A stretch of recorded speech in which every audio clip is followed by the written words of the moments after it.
Hello, Joe Yuhan here with a video to demonstrate the 7 stride cues you can use to improve hip utilization. And the reason why engaging hip muscles is so important is in the efficient state, it is abdominals and it is glute muscles that drive efficient running. The abdominals will lift, facilitate that upward and forward drive. And then the glutes are the prime mover for the most powerful, efficient rearward push-off to drive you forward. Anything else tends to be compensatory. And what we find a lot in trail and ultra running is when we don't use our abs and glutes, we tend to bounce with quads, hamstrings, and calves, which tend to be a blown out, cramped, overuse muscle group. So using the hip muscles is super important for peak performance. And we're going to talk about 7 ways that you can work on to improve that. The first one is the easiest one, and that is leaning forward. And leaning forward is fundamental because it is an alignment cue that will automatically put the work in the hip joint. And what that alignment looks like is chest over knee over foot. And what happens in this alignment is that the force of vector of the work to propel our body goes into the hip. And without getting super complicated about the physics of it, imagine wrenches. The longer the wrench that you have, the easier it is to do work. Whereas a tiny little short wrench is difficult to do work. So if the work represents my body and that center of mass line is about right here, there's a pretty long wrench from that center of mass to my hip.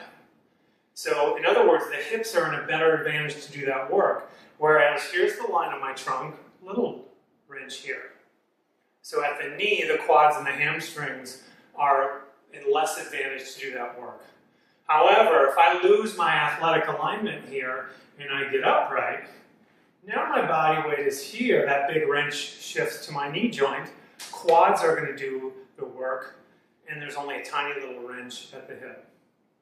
And you can feel this. Standing upright like this, I feel all sorts of quad burn, but if I get in that universal athletic position, chest over knee over foot, I feel work happening at my hip joint.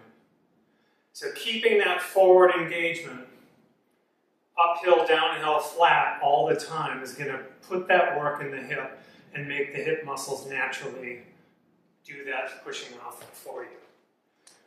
Number 2 is arching your back. This is a different cue based on muscle activation. And arching your back is super important because it engages a muscle group called the thoracolumbar fascia. And what this is it's connective tissue that connects one shoulder blade to the opposite hip. So in the efficient state, we've got this arm and the upper trunk on the left working with the glute on the right. However, in order for that to work, we have to be in a neutral or a mildly arched trunk position. If we get locked out here, it tends to turn off this system and you lose that power.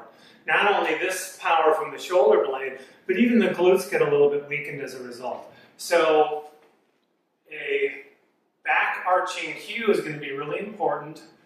And to make sure that that arch comes from the mid-back, kind of at the bottom of the rib cage, as opposed to the low back, which can be an irritant. So mid-back arch cue will keep that muscle group on. The third cue is paw back pull. We've talked about this one before, and the paw back pull in terms of a conscious strategy is the most powerful hip activator that we have. And what that involves is when you've driven that knee up, it is a conscious kind of pulling underneath this pre-activation of the hamstring and the glute to not only get the foot landing underneath you, but to pre-stretch, activate, and improve push-off behind. This can be done on all sorts of terrain, although it's more challenging, but it's the best way to work on getting a little more power from the glutes. The next cue is a little more nuanced. Number 4 is knee out. We haven't really formally talked about knee out as a strategy, and I'm due to write an article about this. But the reason knee out is so important is we're after improving the activation of glute max. And glute max is the biggest, most powerful muscle in the body. But besides doing hip extension, one of the other prime movements of the glute max is external rotation. So if we want to fire up that glute max muscle to the max, doing an external rotation cue as you land is going to fire up that muscle to push off even better. So the idea is you're running along and that you try to keep that knee out relative to the foot upon landing to improve that push off. And the other thing that that does is it improves alignment between the hip, knee, and foot, and that too, that improved alignment will improve your push off.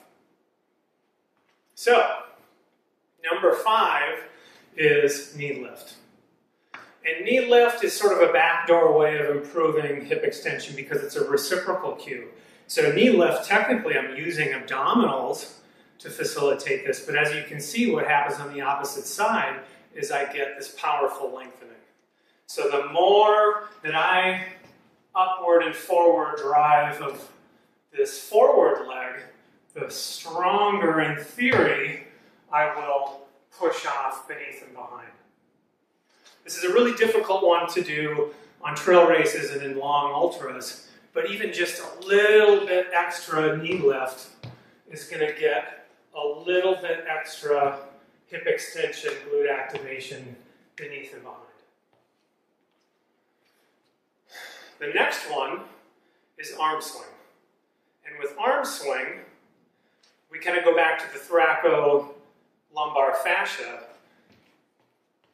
So when you swing one arm back through the thoracolumbar fascia, you get an improved push-off.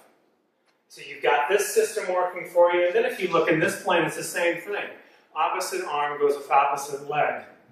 So when you get fatigued, pushing behind is going to, swinging behind with that arm is going to improve the amount that you're able to push off behind you.